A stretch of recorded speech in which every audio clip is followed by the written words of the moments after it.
Today I'm going to show you how to take this ugly rough sawn board and turn it into beautiful usable lumber. First thing we have to do is give it a nice hard inspection. So we'll plop it down here on the bench and take a look at it. You can see this board has a little bit of a twist to it. And if I tried to mill up this board as one large piece, we're going to lose a lot of thickness trying to get that twist out of the whole thing. If we can break it down into smaller pieces, it's going to be a lot easier to get those nice and flat. And it's a little too big for my joiner anyway.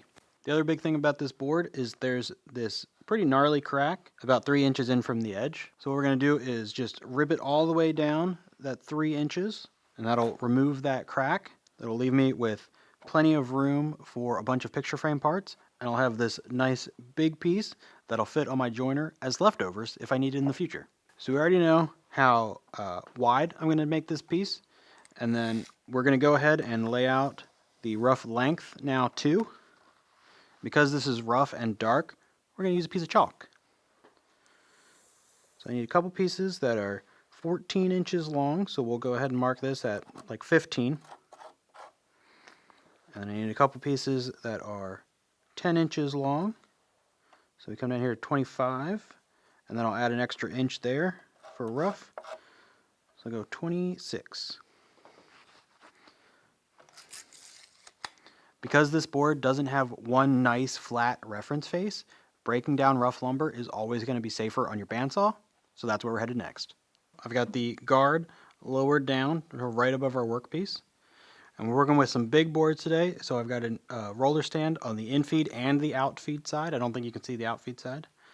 And now we're going to rip it down to an oversized rough dimension for what I need. That just so happens to be right along this crack here.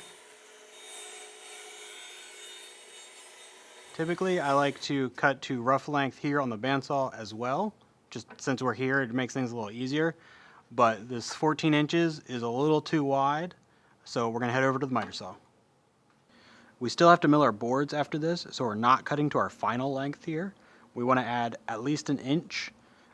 If you have a planer that you're prone to getting snipe with, you might want to add another extra inch. It all depends on your equipment.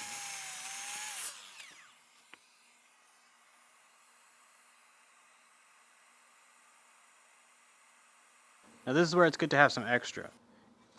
The crack was out here on the end, and as I cut that piece off, you can see it comes in at least another ½ inch or so.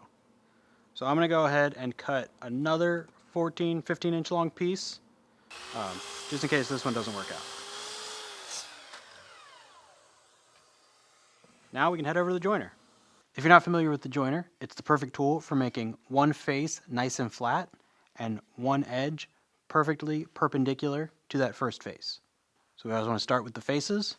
I like to set it down here on a nice cast iron reference surface and figure out the least warped side. If your board is, has a lot of twist to it, this one's fairly good. This one's kind of rough, so I think I'm going to joint this face. Let's talk about grain direction for a second. On the joiner, the cutter head comes up and into your workpiece as you feed it across the bed. Now if you look at the piece that I just jointed, you can see that the grain is pretty flat and tight across the whole board. So it doesn't matter whether I feed the board like this or like this. On the flip side of that, this piece of oak here has some very clear grain direction. You can see it going diagonally across the board like this. Now, because the cutter comes up and into your workpiece, if you feed the board with the grain going into that, you can catch those fibers and tear out your pieces. So you want to make sure that the cutter comes in and goes with the direction of the grain. You're going to get a lot less tear out and a much better cut quality.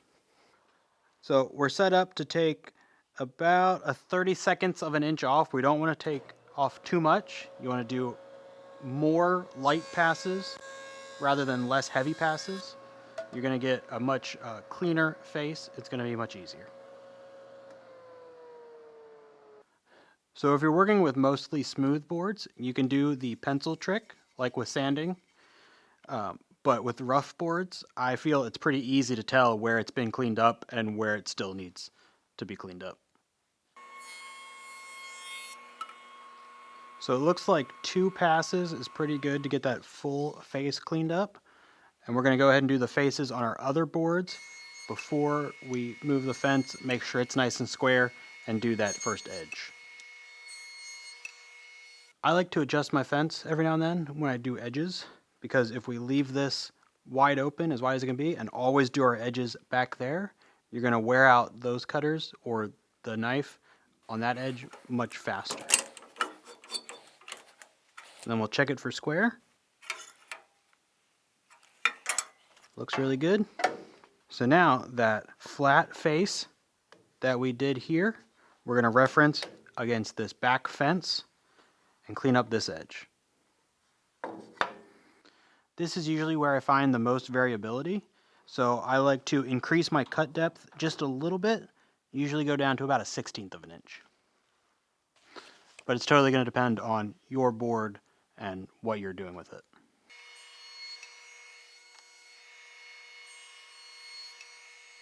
The joiner can make one face nice and flat, but it doesn't reference anything. So if you try to do your second face on the joiner, it will also be nice and flat, but it may not be parallel. So we're going to head over to the planer. One of the dangers of working with rough lumber. Be careful. So now we're over the planer, and this is going to reference that first flat face that we made and make the second face nice and flat, but also perfectly parallel to that first face. Now these are about 1 1/16 inches. So we'll start with this at 1 1/16 inches and slowly lower it down until we've got a nice clean face. Hopefully it'll end up about 1 inch, but if it's a little less than that, I can work with it. So it actually only took 1 pass to clean these faces up, and they're at about 1 inch and a 32nd. So I'm going to go ahead and send them through one more time, get them down to a nice round inch.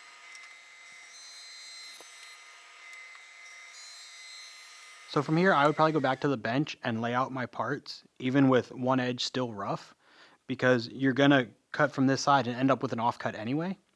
But if you want a nice square board, all 4 sides good to go, you can take it over to the table saw to finish up that 4th and final edge. And I'll show you that with this extra piece that had the crack in it.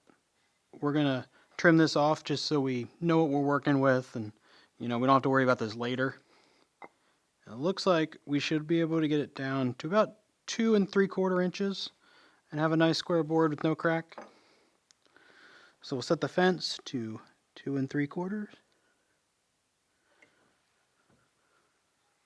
and we'll rip it down.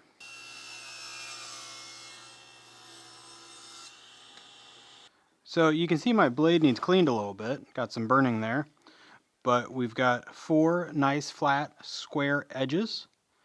And you'll remember we cut this one on the miter saw, but it was when the board was still rough, so it may not be perfectly square. And of course on this end we've still got a totally rough end.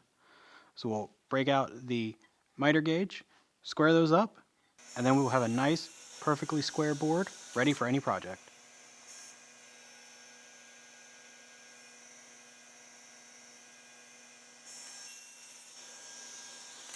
So this is how I mill up lumber.